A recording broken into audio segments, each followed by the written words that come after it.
Nous appelons donc le groupe qui va nous présenter les composants cachés et leur séparation. Ce sont trois jeunes demoiselles, Emma, Sylvana et Léane, qu'on applaudit bien fort.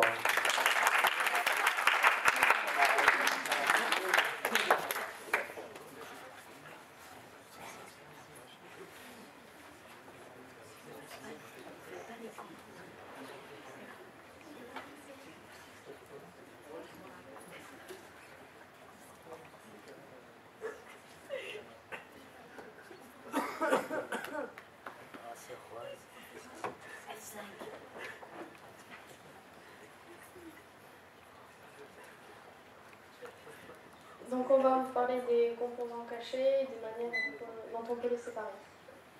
Alors il y a la distillation, la centrifugation, la chromatographie, l'extraction par décantation, l'extraction par solvant et la cryoséparation. Donc tout d'abord la distillation, c'est une méthode qui permet de séparer des composants d'un liquide homogène en jouant sur les températures d'ébullition. Si par exemple on a un mélange qui bout à 100 degrés et un autre à 80 degrés, on va faire bouillir le chauffe-ballon là à 80 degrés. Comme ça le second liquide il va s'évaporer, il va tomber dans le tube réfrigérant et va se liquéfier. On aura les deux liquides séparés. Donc on peut l'utiliser pour plusieurs choses, par exemple pour pour récupérer le gazole du pétrole, ou alors les huiles essentielles, comme là l'huile essentielle du lavandin.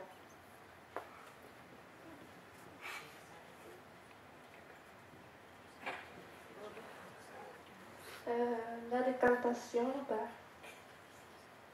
c'est une technique qui consiste à décanter un mélange et puis à le séparer, et les composants liquides.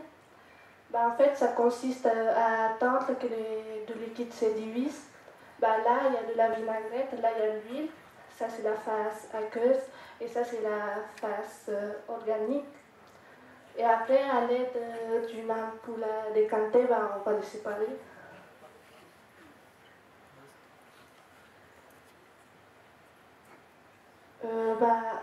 On l'utilise pour le vin et aussi pour les stations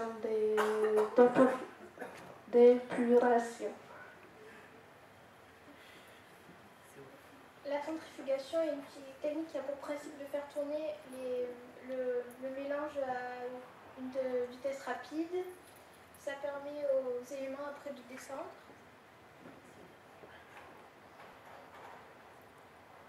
On l'utilise par exemple pour essorer la salade ou encore dans les laboratoires pour le sang, pour pouvoir séparer. Aussi pour l'orpaillage et dans le nucléaire pour enrichir l'uranium.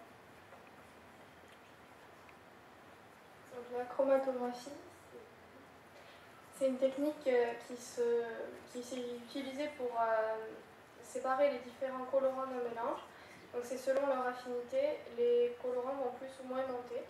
Donc là, par exemple, le bleu, il a beaucoup d'affinité, donc il monte beaucoup. Le jaune, pas vraiment, donc il monte pas trop comme l'orange. Et donc là, on met des points de colorant et on met la feuille de filtre dans de l'eau, salée souvent, et après on voit l'affinité des couleurs. Et comme ça sépare le colorant. Donc on l'utilise souvent pour purifier les mélanges en laboratoire, pour savoir si les coureurs se sont dopés en faisant des chromatographies d'urine ou de sang. Et puis voilà, après il y en a d'autres.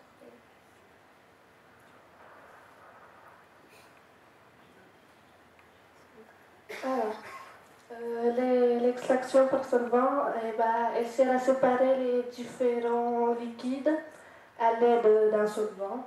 Dans ce cas, c'est de l'acétone ou du butanol. On a fait une expérience. Dans le premier, on a mis des sillons de cuivre. Là, c'est des sillons de cuivre et de l'iode. On a mis on a mis du cyclohexane. Et voilà, là, il n'y a pas de changement. Et là, il y a deux phases. La phase aqueuse, c'est la phase organique qu'on peut séparer après.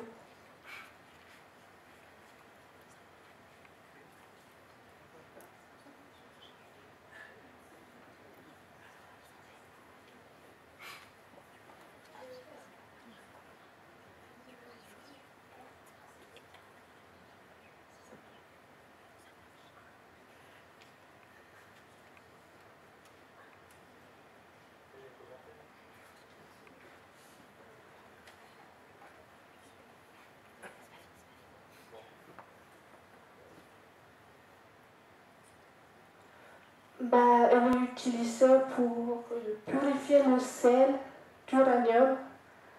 Et voilà.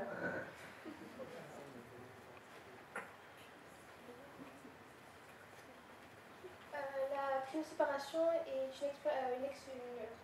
une technique qui fait passer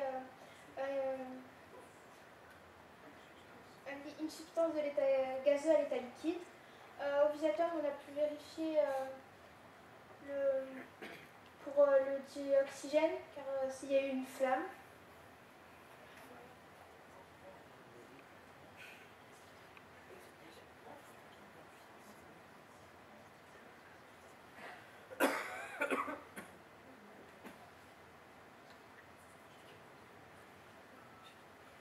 En conclusion, toutes ces techniques sont faites pour séparer les composants. Elles sont utilisées dans beaucoup de domaines comme la médecine, les cosmétiques et la chimie, comme on a pu remarquer dans les applications.